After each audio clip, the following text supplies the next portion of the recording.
All right, what's up, guys? I'm here with my brother Chris. Howdy. Wanted to be in the video.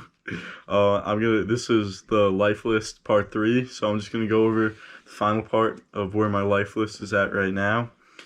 So, um, I think I left off on the brook trout, and the one after the brook trout would be, hold on. It's the red breast sunfish. So this one I actually caught on a hand line at Acadia National Park. I showed how to make the hand line in one of the one of my past YouTube videos. Chris, did you catch any on the hand line? I think I caught one. Yeah. One, definitely. And after we went on the trail that our mom couldn't make down, but it was treacherous. All right, after that was the Spanish mackerel. I caught this one fishing for snappers on a little tiny, like, 1/16 ounce spoon. I wasn't expecting it at all, and then just started pulling, like, drag like crazy. It should have bit me off because I was using, like, a really, really light line, but I somehow landed it. And then I caught one after that later in the summer. Next one was the Bergal. This one was really, really hard to catch because they're always stealing your bait, but I finally found them and I could see them. It was in like shallow water, and I put on a tiny hook and I caught one. And after that was the Northern Sennit. This is one of the craziest catches that I've never even heard of them before. It was like, do you remember the tiny barracuda thing Yeah. I caught? Yeah. I didn't even know they existed, and when I caught it, I had no idea like how to even start by identifying it. And then some other fishing YouTubers helped me. Finna Fish. I'll link his YouTube in the description because he helped me a lot by identifying it. And then after that was the rough-tail stingray. I have a video of this on my channel. It was like a half-hour fight.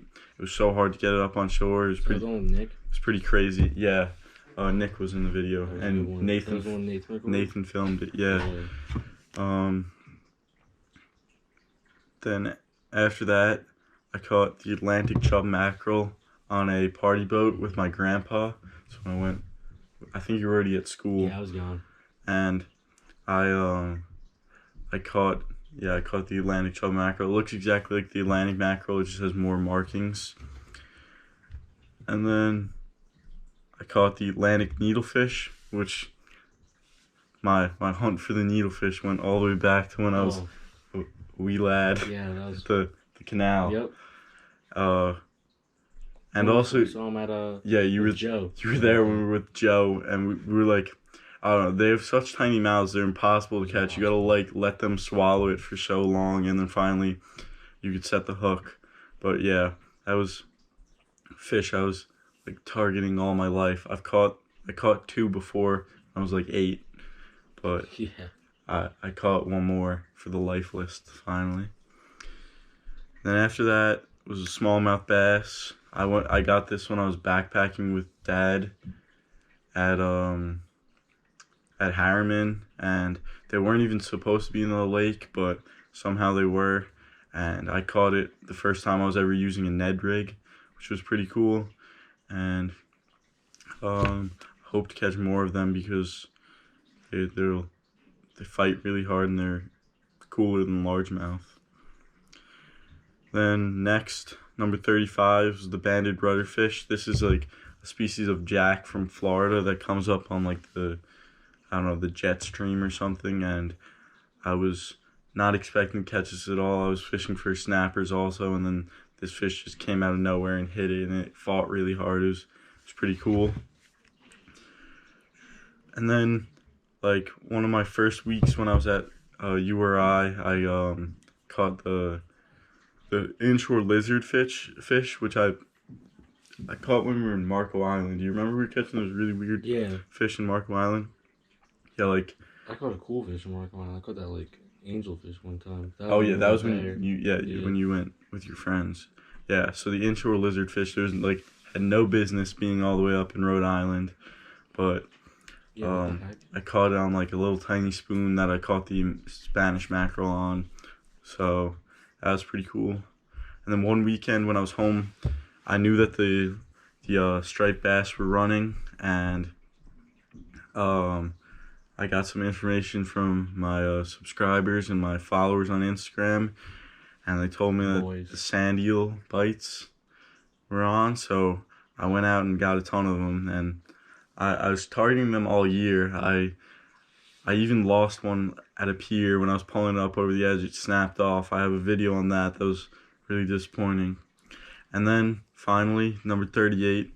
This is my last species on the life list right now. It's the feral goldfish. I have a video on me catching that the other day, a few weeks ago, and me and Chris went back there, and all we could catch is one of these. Alright, so the SD card filled up at the last second when I was finishing the video, so I had to do some clearing out of the SD card, but so yeah, the last one was the feral goldfish. I